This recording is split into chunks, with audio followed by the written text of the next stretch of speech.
Tepasida urmini ikkita oboroti bilan birga 365 ming so'm. Hozir 250 mingga tushgan. Mana bitta samolyotni qotirdi, ko'rgan bo'lsanglar. Ha, xuddi mana shu tepasiga urug'ini bor. Makita yozuvli shurpoyor bo'ladi bu. Makita yozuvi o'sha yerga yetib kelgancha chidamadi. Mana hozir zaklab qo'yib turgan ekan, chiqib ketdi. Bu nima uchun olmaslik kerak? Hatto uy sharoitiga ham shu videoni ko'rsalar bilib olasizlar. Uy sharoitiga deyapman. Har kun ishlatishga yo ustunlikka emas. Mebel taraydiganlarga ham kerak emas bu narsa. Undan ko'ra 20 ming so'mga oddiy bitta atverka olgan yaxshi. Buni men nimaga oldim? Mana bor bu. Normal ishlaydigan kattaroq batareyasi bor. Makita emas, lekin uy sharoitiga normal ishlaydi. Makita ham bor menga. Hozir bundan mana ikkita bor mana. Bittasi eski bo'lganligi uchun men mana olgan edim. Hozir mana 250 ming so'mni tekshirib ko'ramiz, nima uchun atverka yaxshiligini bilib olasiz. Mana batareyaga ulagandan keyin 24 volt emas, 19 volt. Bu o'zi bilinib ham turibdi batareyani qalinligidan. Mana hozir endi tekshirib ko'ramiz. Mana bu shurpoyorga o'zi dokumentalni 18 volt deyilgan, lekin 1750 volt sapal zaryadkasini kamayganini hisobga olmasak, bu to'g'ri ko'rsatdi plus minus. Mana buni bilmadim. Mana hozir maketani sinab ko'ramiz. Mana 3 santimetrlik samarez. Samarezni olamiz. Mana bitam yaxshi emas.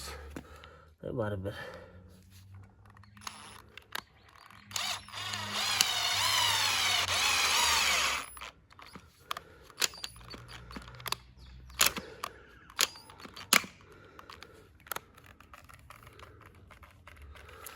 Mana bitta samarezni qotirdi, ko'rgan bo'lsanglar, mana orqaga qarab yechib ololmaydi bu.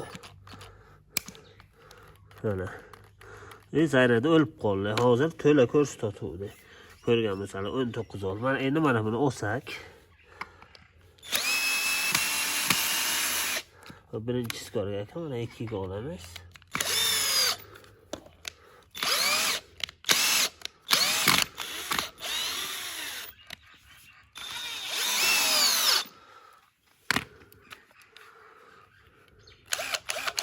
Mana jon kiddimda o'z yana, endi mana yechamiz.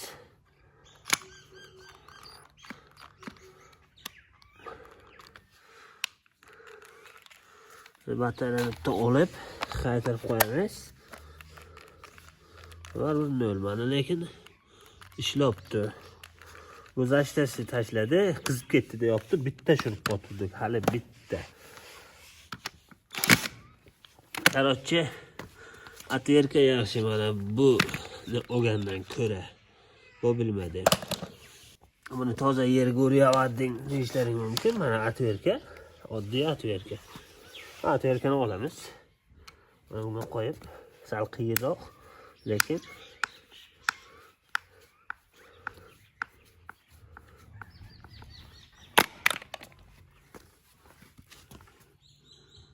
ko'rinmaskan bo'lsa.